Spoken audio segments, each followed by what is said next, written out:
महर्षि वेदव्यास कौन थे? क्या वह अलौकिक शक्तियों के स्वामी थे? दिव्य शक्ति संपन्न वेदव्यास जी भगवान नारायण के कला अवतार थे। वे महाज्ञानी महर्षि पराशर के पुत्र के रूप में प्रकट हुए थे। उनका जन्म कैवर्त राज की पौष्य पुत्री महाभागा सत्यवती के गर्भ से यमुना जी के द्वीप में हुआ था। इस कारण उन्हें पराशर्य और द्वैपायन भी कहते हैं। महर्षि वेदव्यास अवतार। व्यास अथवा वेद व्यास हिंदू धर्म ग्रंथों के अनुसार भगवान नारायण के ही कलावतार थे। व्यास जी के पिता का नाम पराशर ऋषि तथा माता का नाम सत्यवती था। जन्म लेते ही इन्होंने अपने माता पिता से जंगल में जाकर तपस्या करने की इच्छा प्रकट की। प्रारंभ में इनकी माता सत्यवती ने इन्हें रोकने का प्रयास किया, किंतु अंत में इनके माता के स्मरण करते ही लौट आने का वचन देने पर उन्होंने इनको वन जाने की आज्ञा दे दी। प्रत्येक द्वापर युग में विष्णु व्यास के रूप में अवतरित होकर वेदों के विभाग प्रस्तुत करते हैं। इस प्रकार 28 बार वेदों का विभाजन किया गया। पहले द्वापर में स्वयं ब्रह्मा वेद व्यास हुए, दूसरे में प्रजापति, तीसरे द्वापर में शुक्राचार्य, चौथे में बृहस्पति वेद व्यास हुए। इसी प्रकार सूर्य, मृत्यु, इंद्र, धनंजय, कृष्ण, द्वैपायन, अश्वत्थामा आदि 28 वेद व्यास हुए। समय समय पर वेदों का विभाजन किस प्रकार से हुआ, इसके लिए यह एक उदाहरण प्रस्तुत है। कृष्ण द्वैपायन वेद व्यास ने ब्रह्मा की प्रेरणा से 4 शिष्यों को 4 वेद पढ़ाए। नंबर 1 मुनि पैल को ऋग्वेद, नंबर 2 वैशंपायन को यजुर्वेद, नंबर 3 जैमिनी को सामवेद, नंबर 4 सुमंतु को अथर्ववेद पढ़ाया। व्यास का अर्थ है संपादक। यह उपाधि अनेक पुराने ग्रंथकारों को प्रदान की गई है, किंतु विशेषकर वेद व्यास उपाधि वेदों को व्यवस्थित रूप प्रदान करने वाले उन महर्षि को दी गई है जो चिरंजीव होने के कारण आश्रवत कहलाते हैं। यही नाम महाभारत के संकलनकर्ता, वेदांत दर्शन के स्थापनाकर्ता तथा पुराणों के व्यवस्थापक को भी दिया गया है। ये सभी व्यक्ति वेद व्यास कहे गए हैं। विद्वानों में इस बात पर मतभेद है कि ये सभी एक ही व्यक्ति थे अथवा विभिन्न। भारतीय परंपरा इन सबको एक ही व्यक्ति मानती है। महाभारतकार वेद व्यास ऋषि पराशर एवं सत्यवती के पुत्र थे।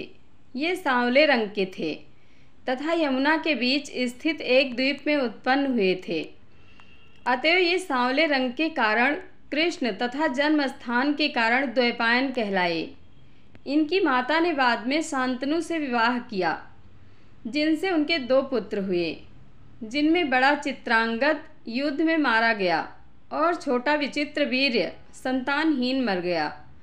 कृष्ण द्वैपायन ने धार्मिक तथा वैराग्य का जीवन पसंद किया, किंतु माता के आग्रह पर इन्होंने विचित्रवीर्य की दोनों संतानहीन रानियों द्वारा नियोग के नियम से 2 पुत्र उत्पन्न किए, जो धृतराष्ट्र तथा पांडु कहलाए। इनसे तीसरे विदुर भी थे। पुराणों में 18 व्यासों का उल्लेख है, जो ब्रह्मा या विष्णु के अवतार कहलाते हैं एवं पृथ्वी पर विभिन्न युगों में वेदों की व्याख्या व प्रचार करने के लिए अवतीर्ण होते हैं। अलौकिक शक्ति संपन्न महापुरुष। भगवान वेदव्यास एक अलौकिक शक्ति संपन्न महापुरुष थे। इनका जन्म एक द्वीप के अंदर हुआ था और वर्ण श्याम था, अतः इनका एक नाम कृष्ण द्वैपायन भी था।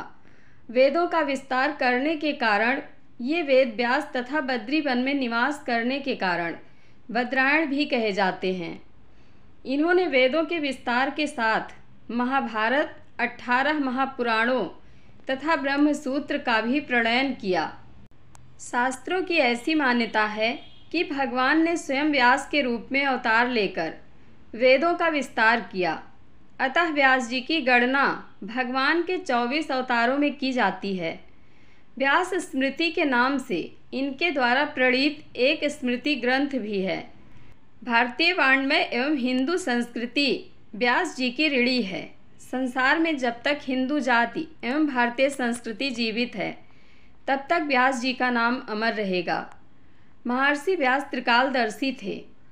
जब पांडव एक चक्रा नगरी में निवास कर रहे थे, तब व्यास जी उनसे मिलने आए। उन्होंने पांडवों को द्रौपदी के पूर्व जन्म का वृतांत सुनाकर कहा कि यह कन्या विधाता के द्वारा तुम्ही लोगों के लिए बनाई गई है, अतः तुम लोगों को द्रौपदी स्वयंवर में सम्मिलित होने के लिए अब पांचाल नगरी की ओर जाना चाहिए। महाराज द्रुपद को भी उन्होंने द्रौपदी के पूर्व जन्म की बात बताकर उन्हें द्रौपदी का 5 पांडवों से विवाह करने की प्रेरणा दी थी। विभिन्न नाम।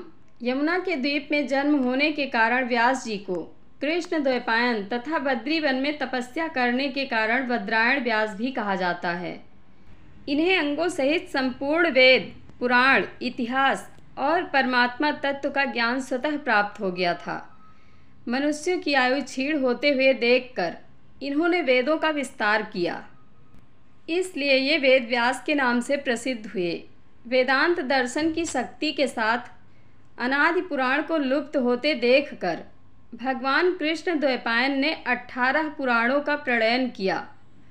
इनके द्वारा प्रणीत महाभारत को पंचम वेद कहा जाता है। महाभारत ऐसा धार्मिक ग्रंथ है जिससे सभी प्रकार के मनुष्य अपने जीवन को सुधारने के लिए सामग्री प्राप्त कर सकते हैं। राजनीति का तो वह सर्वस्व ही है। राजा और प्रजा के अलग अलग कर्तव्यों का, अधिकारों का समुचित वर्णन महाभारत की बहुत बड़ी विशेषता है। महाभारत ग्रंथ के मध्य में विराजमान श्रीमद् भगवत गीता में कर्म, ज्ञान और भक्ति का जैसा सुंदर समन्वय किया गया है, वैसा अन्यत्र दुर्लभ है। आज संसार का मानव यदि केवल गीता के उपदेशों को सही ढंग से आत्मसात कर ले तो अनेक समस्याओं का समाधान स्वतः हो जाएगा।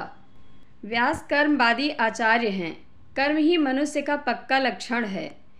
कर्म से पराडमुख मानव की पदवी से सदा वंचित रहता है। इसलिए उन्होंने अपना संदेश मनुष्यों के लिए देते हुए कहा है कि यदि मनुष्य सच का अभिलाषी है तो उसका श्रेष्ठ कर्तव्य धर्म का सेवन ही है। अतएव यह भव्य भारतवर्ष कर्म भूमि है। इस विशाल ब्रह्मांड में मनुष्य ही सबसे श्रेष्ठ प्राणी है, जिसके कल्याण के लिए विविध पदार्थों की सृष्टि होती है तथा समाज की व्यवस्था की जाती है। श्रीमद् भगवत के रूप में भक्ति का सार सर्वस्व इन्होंने मानव मात्र को सुलभ कराया और ब्रह्म सूत्र के रूप में तत्व ज्ञान का अनुपम ग्रंथ रत्न प्रदान किया। जय श्री कृष्ण। आप लोगों को यह जानकारी कैसी लगी? कमेंट बॉक्स में अपनी राय अवश्य दें। धन्यवाद।